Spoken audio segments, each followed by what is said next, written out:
Welcome to the channel. This is Ryan Knows Tech with TechInform.us, and I'm going to take care of one of the bigger requests I've got recently, and we're going to take a look at the 13-inch MacBook Pro in relation to the 15-inch MacBook Pro and their size factor. Which one is more portable, easier to carry around?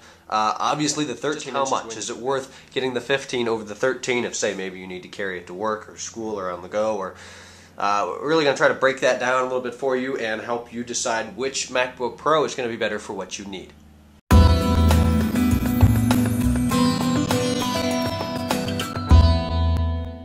Just having them on top of each other like this, you can see the 13-inch is much smaller than the 15. Size and weight are two big factors here in terms of portability anyways. The 13-inch is 4.5 pounds. That's relatively light for a laptop computer that packs as much power as it does. This happens to be the 2010, but the 2011 with their i5 and i7 chips are significantly faster.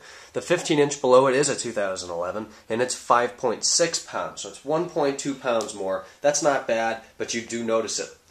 I'm in high school. A lot of you, my viewing audience, know that. I'm a senior this year. I carried this guy around with me, not this specific one, but I did carry a 13-inch MacBook Pro around with me pretty much every day of my sophomore and junior year. Starting senior year, I have moved to the 15-inch. It has significantly more power. It does everything that I need it to do in about a third or less of the time that the 13-inch took me to do it. But that's the big difference between the Core 2 Duo and the i7 Quad. For those of you who may not know, I've got the 2.2 and SSD and 8 gigs of RAM in both right now. Well, actually, this is 4. No, it's not. They're both 8.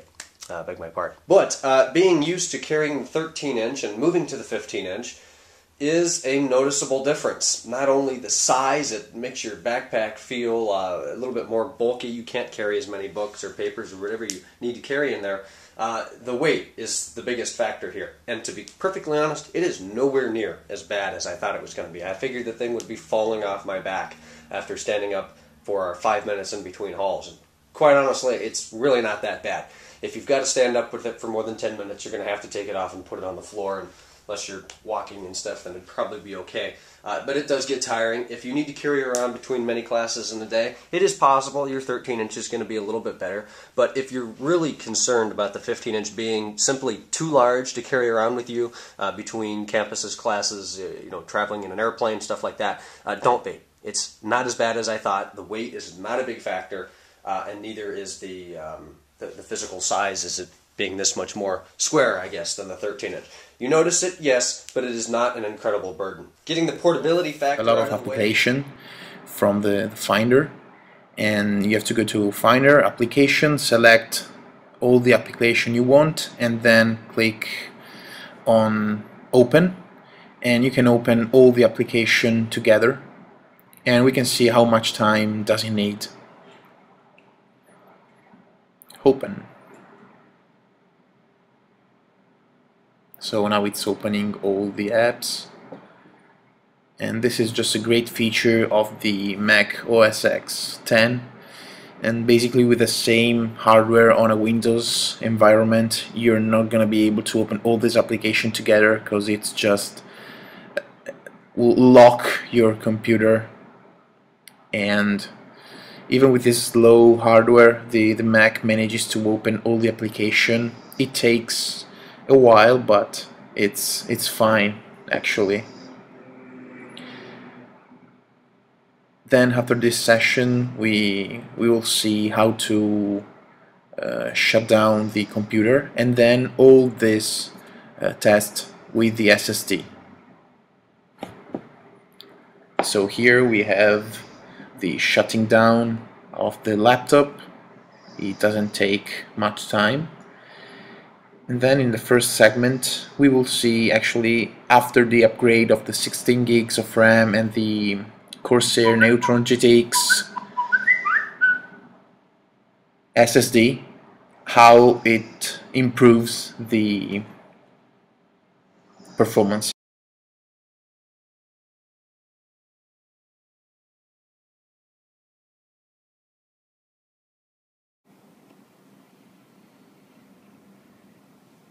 And here we have the boot time after the SSD installation and the 16 gigs of RAM. Here we go. First time opening this Mac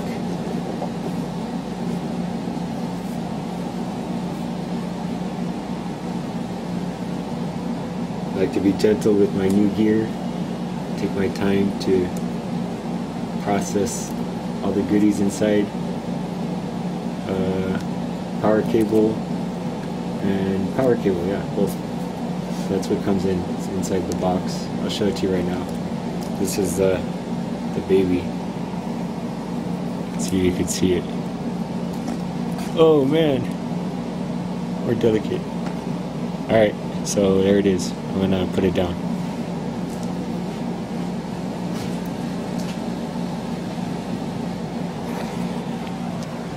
So this is a typical stuff, power cable, probably some guides, and the little black box. Designed by Apple in California. Pretty cool. Like I said 50 times. Alright, so anyway, let me go ahead and get it out of the wrapper first. So writing on the bottom,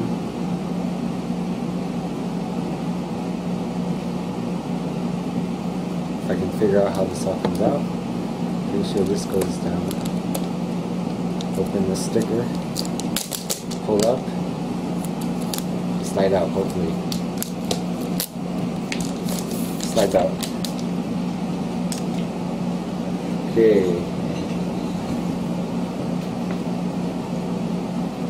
Let's start it.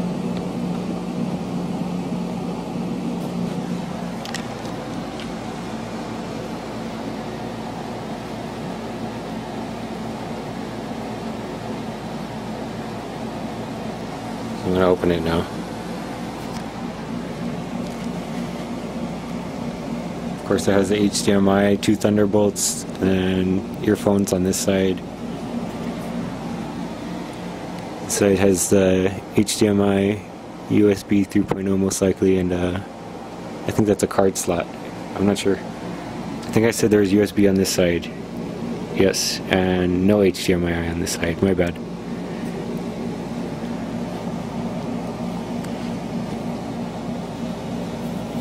Clean the table. I'm pretty sure it's clean. Yeah, clean. Some dust. I want this to be held in good condition. For one day, maybe I'll have to upgrade. Apple's always upgrading. So here on the screen, there's this. Just on the front here. Just pull that off.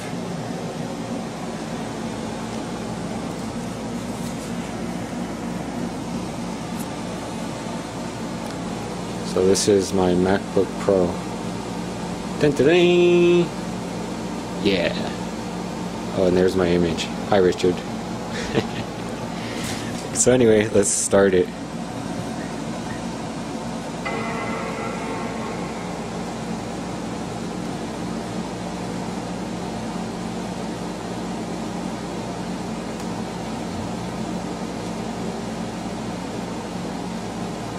Okay, so I'm just going to enter all the information first. I'm going to turn the camera off.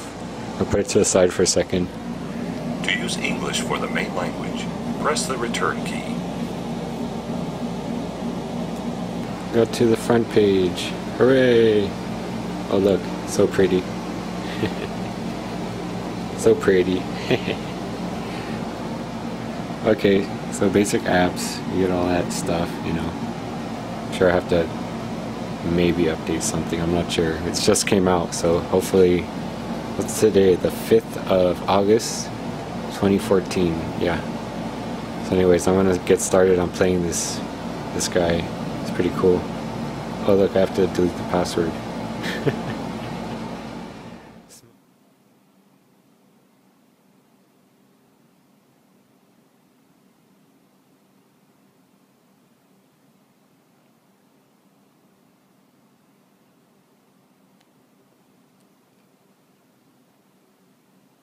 Then it's ready.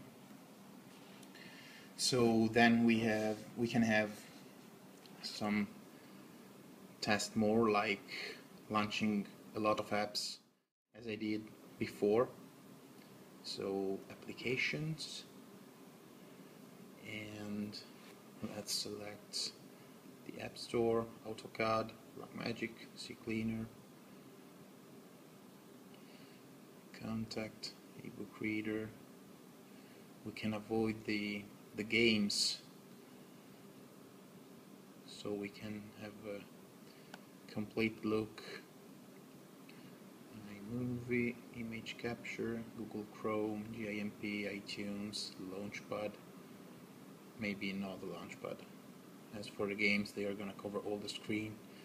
We'll not be able to see the other application starting. QuickTime, check. So we can close anything now.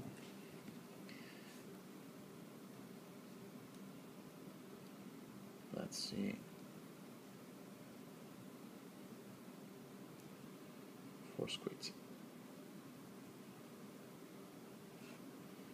Okay. So closed. Now maybe we can have a test with Geekbench and benchmark. Let's see how it works with the benchmark.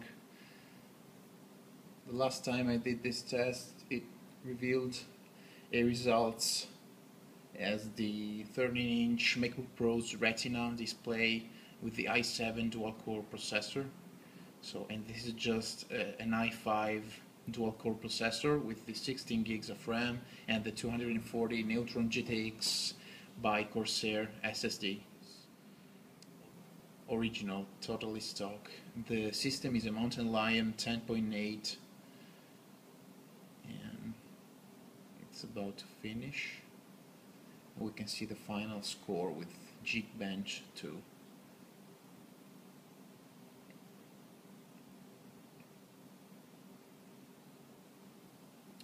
There. This is the score, 75 and 59. So basically this is it. Let's turn off and see how much time does it need to shut down.